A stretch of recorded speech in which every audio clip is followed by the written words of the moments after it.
വയനാട് ദുരന്തം കേരളത്തിന് വലിയൊരു ഷോക്കാണ് നൽകിയത്. ചെറുതും വലുതുമായ നിരവധി ഉരുൾപൊട്ടലുകൾ സംസ്ഥാനത്തുണ്ടായിട്ടുണ്ട്. ഈ ദുരന്തങ്ങളെ അവഗണിച്ചതാണോ വലിയൊരു ദുരന്തത്തിലേക്ക് എത്തിച്ചത്?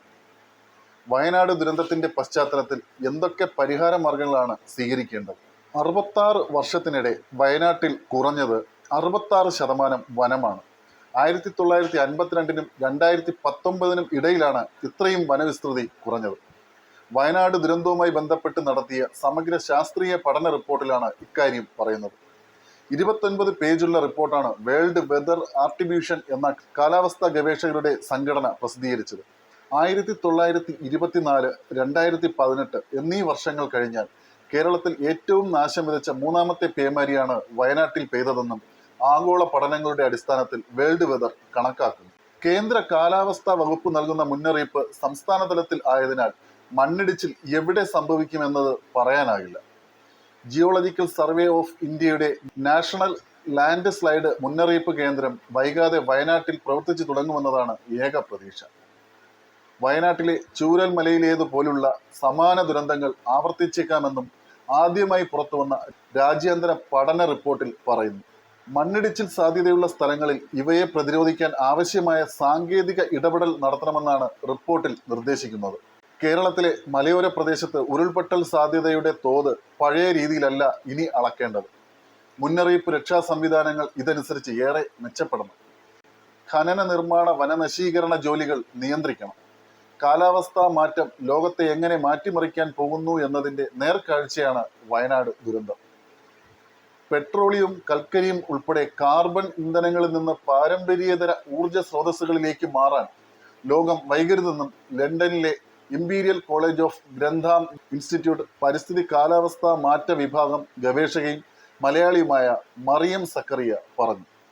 ലോകമെങ്ങും വർദ്ധിക്കുന്ന കാർബൺ പുറന്തള്ളലിന്റെ ഫലമായി സമുദ്രോപരിതലം അസാധാരണമായി ചൂടായി മേഘങ്ങൾ അമിതജലം കുടിച്ചു വീർത്ത് ജലബോംബുകളായി മാറുന്ന സ്ഥിതിയാണ്. കാലാവസ്ഥാ മാറ്റം വരുന്നതിന് മുമ്പ് ഇത്തരം ഉരുൾമഴകൾ 50,100 വർഷത്തിൽ ഒരിക്കൽ മാത്രമായിരുന്നു ഉണ്ടായിരുന്നത്. ആഗോള താപനം ശരാശരി 1.3 ഡിഗ്രി സെൽഷ്യസ് മാത്രമാണ് ഇപ്പോൾ വർദ്ധിച്ചിരിക്കുന്നത്. ഇത് 2 ഡിഗ്രി ആകുന്നതോടെ വിനാശമഴയുടെ സാധ്യത 10 നിന്ന് 14% ഉയരുമെന്നും intergovernmental panel on climate ചേഞ്ചിൽ അംഗമായ സംഘടന മുന്നറിയിപ്പ് നൽകുന്നുണ്ട്. ആഗോള താപന ഫലമായ കനത്ത മഴ വയനാട് ഉരുൾപൊട്ടലിന്റെ തീവ്രത 10% വർദ്ധിപ്പിച്ചതായി കാലാവസ്ഥാ ഗവേഷകരുടെ രാജ്യാന്തര സംഘടനയുടെ പഠനം പറയുന്നു.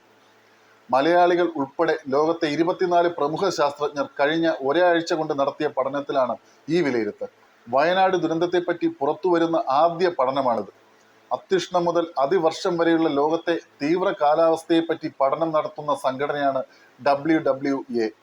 ദുരന്ത ദിവസങ്ങളിൽ വയനാട്ടിൽ പെയ്ത മഴയുടെ ഊർജ തീവ്രത താപന ഫലമായി 17% വർദ്ധിച്ചുവെന്ന് ലോകമെങ്ങും നിന്നുള്ള കാലാവസ്ഥാ വിവരങ്ങൾ തത്സമയം സമാഹരിക്കുന്ന സംഘടന കണ്ടെത്തി. ഏറ്റവും മണ്ണിടിച്ചിൽ സാധ്യതയുള്ള ഒരു പ്രദേശത്ത് ഇത്രയും മഴ പെട്ടെന്ന് പെയ്തപ്പോൾ നേരത്തെ തന്നെ ജലപൂരിതമായി നിന്ന മണ്ണിന് പിടിച്ചു നിൽക്കാൻ കഴിഞ്ഞില്ല. New Delhi Indian institute of technology centre for atmospheric സ്റ്റഡീസിലെ ST ചൈത്ര, ശാസ്താംകോട്ട KSMDB കോളേജിലെ ഡോക്ടർ B ദിലീപ് കുമാർ തുടങ്ങിയവരും പഠനത്തിൽ പങ്കെടുത്തു. അതിനിടെ മറ്റൊരു പഠന റിപ്പോർട്ടും വന്നിട്ടുണ്ട്. വയനാട്ടിലെ 14% ഭൂമിയും ഉരുൾപൊട്ടലിന് സാധ്യതയുള്ളതാണെന്നും സംസ്ഥാനത്തെ 13% ഭൂപ്രദേശം അതിരൂക്ഷ ഉരുൾപൊട്ടൽ സാധ്യതാ മേഖലയാണെന്നും Kerala university of fisheries and ocean studies അതായത് കുഫോസ് പഠന റിപ്പോർട്ടിൽ പറയുന്നു. 2018 പ്രളയത്തിന് ശേഷം അതിരൂക്ഷ ഉരുൾപൊട്ടൽ സാധ്യതാ മേഖലയുടെ വിസ്തീർണത്തിൽ 3.46% വർധനയുണ്ടായെന്നും കുഫോസ് പുതുവൈപ്പ് ക്യാമ്പസ് മേധാവി ഡോക്ടർ ഗിരീഷ് ഗോപിനാഥും കുഫോസിലെ മണ്ണിടിച്ചിൽ ഗവേഷകൻ AL അച്ചുവും ഉൾപ്പെട്ട സംഘം തയ്യാറാക്കിയ റിപ്പോർട്ടിൽ വ്യക്തമാക്കും. മുണ്ടക്കൈ ദുരന്തം ഉണ്ടാകുന്നതിന് മുൻപ് നിർമ്മിത ബുദ്ധിയിൽ പ്രവർത്തിക്കുന്ന ആധുനിക ഉപകരണം ഉപയോഗിച്ച് ഈ വർഷം തന്നെ തയ്യാറാക്കിയതാണ് ഈ റിപ്പോർട്ട്.